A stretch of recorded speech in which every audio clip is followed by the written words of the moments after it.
Okay, so many high school students who take the AP test in different subject areas. In 2007, 144,000 students who took the biology exam, 84,000 of them were female. In that same year, 211,000 students took the AP calculus exam, 102,000 of them were female. Estimate the difference in the proportion of female students taking the biology exam and the female students taking the calculus exam using a 90% confidence level. All right, this is kind of a stupid question. Hate to say that, but because we don't really need to estimate the difference. This is the entire population of all students who took it, and this is the entire population of all females. So we know exactly what the parameter is here, right? It's 84 over 144, and this one's, 102 out of 211. So we really don't need to do a confidence interval, but they're telling us we have to. So we're essentially going to treat this as a gigantic sample. And imagine that this really isn't the population, it really is just a sample of students. Remember, the goal of inference is to estimate population parameters, and we know the population parameter here. So it's a little bit of a silly question, but we'll just go ahead and do it because they told us to. So let's see. If this was a test question, right, we'd go p hat 1 minus p hat 2 plus or minus z star times the square root of p hat 1 q hat 1 over n1 plus p hat 2 q hat 2 over n2. And then we're going to fill in the blanks. So let's see what these are. If I've got 84,199 divided by 144,796, that's 0.5815. So we'll just round that to 0.58. So the proportion that took the biology is equal to 0.58, and the proportion that took calculus is equal to 102,598 out of 211,693, which is 0.48. We'll call that 0.48. So right there, we really know that the difference between these two populations is 10%. There's no reason to estimate it, because these really aren't p hats, those are actually p's. But for the sake of the problem, we're going to treat them as if it was a sample instead of a census.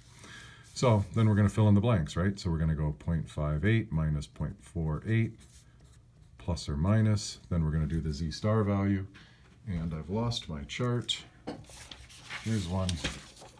So for 90% confidence, oh, you're not going to be able to see that.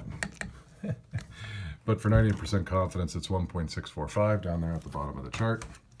So we're going to go 1.645 for our z-score times the square root of 0.58 times 0.42 over the sample size for biology, which was 144,796,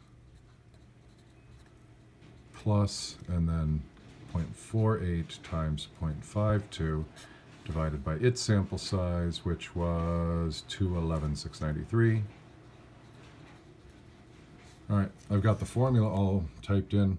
So now we're just going to go stat test 2 proportion z test and enter in all this stuff again. So 84,199 out of 144,796 and 102,598 out of 211,693. And we're doing, oh shoot, I did the test. Well, here, I'll just go ahead and do that. So now I'm just going to go back and go stat test 2 proportion z interval. The reason that I hit, excuse me, the reason that I went ahead and ran the test is because now it should have typed everything in for me. Yeah, see it did, so I didn't have to retype it. So, and we want a confidence level of 90% and calculate it. So the difference is somewhere between 0.094 and 0.099. So our confidence level is 0.094 up to 0.099. Notice that's a really tiny interval, right? It's only 0.5% wide. Why is it so narrow? Because our sample sizes are so large, so this standard deviation is minuscule. And it didn't ask us to put it in context, but we're 90% confident that the true proportion the true difference between the two proportions of women populations that took these two tests, the proportion that are female, is anywhere from 9.4 to 9.9% more for the biology than for the calculus.